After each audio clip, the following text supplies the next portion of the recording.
ಈ ದಿನ ಕೋಲಾರ ನಗರದಲ್ಲಿ ಒಂದು ವಿಶೇಷವಾದಂತ ದಿನ ಅಂತ ಹೇಳಿದ್ರೆ ತಪ್ಪಾಗೋದಿಲ್ಲ.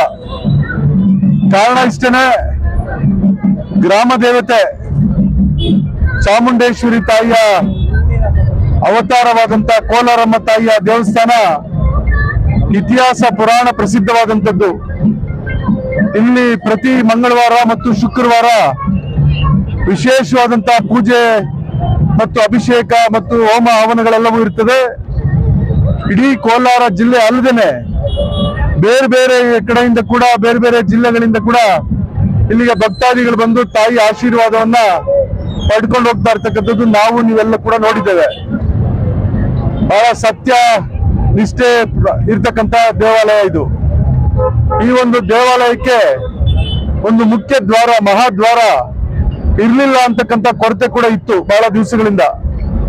ಈ ಕೊರತೆಯನ್ನ ನೀಗಿಸ್ತಕ್ಕಂಥ ಕೆಲಸವನ್ನ ಇವತ್ತು ಸರ್ಕಾರದ ವತಿಯಿಂದ ಜಿಲ್ಲಾಡಳಿತ ಮತ್ತು ಸ್ಥಳೀಯ ಶಾಸಕರು ಆಸಕ್ತಿಯನ್ನು ತೆಗೆದುಕೊಂಡು ದಾನಿಗಳಿಂದ ಸುಮಾರು 28 ಲಕ್ಷದ ವೆಚ್ಚದಲ್ಲಿ ಇವತ್ತು ಮಹಾದ್ವಾರವನ್ನ ನಿರ್ಮಾಣ ಮಾಡಿದ್ದಾರೆ. ಇವೆಲ್ಲವೂ ಕೂಡ ದಾನಿಗಳಿಂದ ಅತ್ಯಂತ ಸುಂದರವಾಗಿ ಇವತ್ತು ಒಂದು ರೀತಿಯ ನಗರಕ್ಕೆ ಒಂದು ರೀತಿಯ ಮೆರುಗು ಕೊಡ್ತಕ್ಕಂತ ಮಹಾದ್ವಾರ ನಿರ್ಮಾಣ ಆಗಿದೆ. ಇವತ್ತು ಅದನ್ನ ಅಧಿಕೃತವಾಗಿ ಉದ್ಘಾಟನೆಯನ್ನು ಮಾಡಿದ್ದೇವೆ. ಜಿಲ್ಲಾಧಿಕಾರಿಗಳು ಮತ್ತು ಎಲ್ಲ ನಗರಸಭೆಯ ಅಧಿಕಾರಿಗಳು ಮತ್ತು ಎಲ್ಲ ನಮ್ಮ ಮುಖಂಡರು, ಗ್ರಾಮದ ಎಲ್ಲ ಮುಖಂಡರು ಕೂಡ ಸೇರಿ ಮಾಡಿದ್ದೇವೆ. ಅದರ ಜೊತೆಗೆ ಇವತ್ತೇನು ಈ ಕೋರ್ಟ್ ಸರ್ಕಲ್ ಅಂತ ನಾವು ಕರಿತೇವೆ, ಈ ಸರ್ಕಲ್ ಅನ್ನ ಸೌಂದರ್ಯೀಕರಣ ಮಾಡ್ತಕ್ಕಂಥದ್ದು ಮತ್ತು ಈ ಕೋರ್ಟ್ ಸರ್ಕಲ್ ಇಂದ ದೇವಾಲಯಕ್ಕೆ ಹೋಗ್ತಕ್ಕಂಥ ರಸ್ತೆಗೆ 2 ಕಡೆ ಫುಟ್ಪಾತ್ ಅನ್ನ ಮಾಡ್ತಕ್ಕಂಥದ್ದು, ಅದರ ಜೊತೆಗೆ ಲೈಟ್ಸ್, ಹೆರಿಟೇಜ್ ಲೈಟ್ಸ್ ಅಂತ ಆಗ್ತಕ್ಕಂಥದ್ದು, ಇವೆಲ್ಲವೂ ಕೂಡ ನಗರಸಭೆ ವತಿಯಿಂದ ಸುಮಾರು 70 ಲಕ್ಷ ಮತ್ತು 53 ಲಕ್ಷ, 70, 53 ಎಷ್ಟಾಯ್ತು, 1,23 ಲಕ್ಷ ನಗರಸಭೆಯಿಂದ ಕೂಡ ಇವತ್ತು ಫುಟ್ಪಾತ್ ಮಾಡ್ತಕ್ಕಂಥದ್ದು, ಸಿಗ್ನಲ್ ಲೈಟ್ ಹಾಕ್ತಕ್ಕಂಥದ್ದು, ಸರ್ಕಲ್ ನ ಸೌಂದರ್ಯೀಕರಣ ಮಾಡ್ತಕ್ಕಂಥದ್ದು, ಹೆರಿಟೇಜ್ ಲೈಟ್ಸ್ ಅಂತ ಹೇಳಿ ಉದ್ದಕ್ಕೂ ಕೂಡ ಆಗ್ತಕ್ಕಂಥದ್ದು, ಇವೆಲ್ಲವೂ ಕೂಡ ಮಾಡಿದ್ದಾರೆ. ಇವೆಲ್ಲವೂ ಕೂಡ ಸೋಮೇಶ್ವರ ದೇವಾಲಯ ಮತ್ತು ಕೋಲಾರಮ್ಮ ತಾಯಿಯ ಇವತ್ತು ಒಂದು ವೈಭವದ ರೀತಿಯಲ್ಲಿ ಕಾಣ್ತಾ ಇದೆ. ಹಂಗಾಗಿ ಇವತ್ತು ಮಾನ್ಯ ಗೌರವಾನ್ವಿತ ಶಾಸಕರು ಕೂಡ ಬರಬೇಕಾಗಿತ್ತು. ಹಿಂದೆ ಕೂಡ ಇದೇ ರೀತಿ ಈ ಒಂದು ಮಹಾದ್ವಾರ ಉದ್ಘಾಟನೆ ಮತ್ತು ಈ ರಸ್ತೆಯ ಉದ್ಘಾಟನೆಗೆ ದಿನಾಂಕ ನಿಗದಿಯಾಗಿತ್ತು.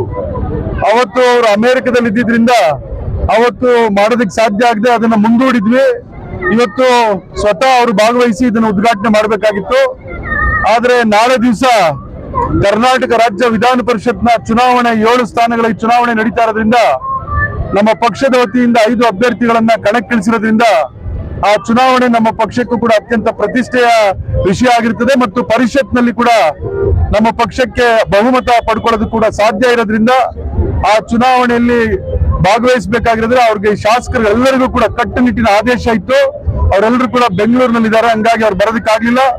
ಅವರ ಅನುಪಸ್ಥಿತಿಯಲ್ಲಿ ಜಿಲ್ಲಾಧಿಕಾರಿಗಳು, ನಾನು, ನಮ್ಮೆಲ್ಲ ಮುಖಂಡರು, ನಮ್ಮ ಕೂಡ ಅಧ್ಯಕ್ಷರು, ನಮ್ಮ ಬ್ಲಾಕ್ ಕಾಂಗ್ರೆಸ್ನ ಅಧ್ಯಕ್ಷರು, ನಮ್ಮೆಲ್ಲ ಮುಖಂಡರು, ನಮ್ಮ ಗ್ಯಾರಂಟಿ ಸಮಿತಿಯ ಅಧ್ಯಕ್ಷರು ಎಲ್ಲರೂ ಕೂಡ ಇವತ್ತು ಸೇರಿ ನಮ್ಮ ಹಾಲು ಒಕ್ಕೂಟದ ನಿರ್ದೇಶಕರು, DCC ಬ್ಯಾಂಕ್ ನಿರ್ದೇಶಕರು ಮತ್ತೆ ಇವತ್ತೆಲ್ಲ ಕೂಡ ಸೇರಿ ಇದನ್ನು ಮಾಡಿದ್ದೀವಿ. ಇದಕ್ಕೂ ಪಕ್ಷಕ್ಕೂ ಸಂಬಂಧ ಇಲ್ಲ. ಇದು ಪಕ್ಷಾತೀತವಾಗಿ ದೇವರ ಕೆಲಸ ಮಾಡ್ತಕ್ಕಂಥದ್ದು, ಅದರಲ್ಲೂ ಕೂಡ ಗ್ರಾಮ ದೇವತೆಯ ಒಂದು ಕೆಲಸ ಮಾಡಿರ್ತಕ್ಕಂಥದ್ದು. ಹಂಗಾಗಿ ಇದು ಒಳ್ಳೇದಾಗ್ಲಿ ಅಂತೇಳಿ, ಗ್ರಾಮಕ್ಕೆ ಒಳ್ಳೇದಾಗ್ಬೇಕು ಅಂತೇಳಿ ತಾಯಿಯಲ್ಲಿ ಕೂಡ ಪ್ರಾರ್ಥನೆ ಮಾಡಿದ್ದೀವಿ. ಈ ವರ್ಷ ಒಳ್ಳೆ ಮಳೆ ಬೆಳೆ ಆಗಿ ರೈತರಿಗೂ ಕೂಡ ಒಳ್ಳೇದಾಗ್ಬೇಕು. ಎಲ್ಲ ಏನು ಬರ ಇದೆ ಅವೆಲ್ಲವೂ ಕೂಡ, ಕ್ಷಾಮ ಇದೆ ಅವೆಲ್ಲವೂ ಕೂಡ ತಾಯಿ ನೀಗಿಸ್ಬೇಕು ಅಂತೇಳಿ ತಾಯಿಯಲ್ಲಿ ಪ್ರಾರ್ಥನೆ ಮಾಡಿದ್ವಿ. ಒಳ್ಳೇದಾಗ್ತದೆ ಅಂತ ಕೂಡ ನಂಬಿಕೆ ಇದೆ. ನಮಸ್ಕಾರ.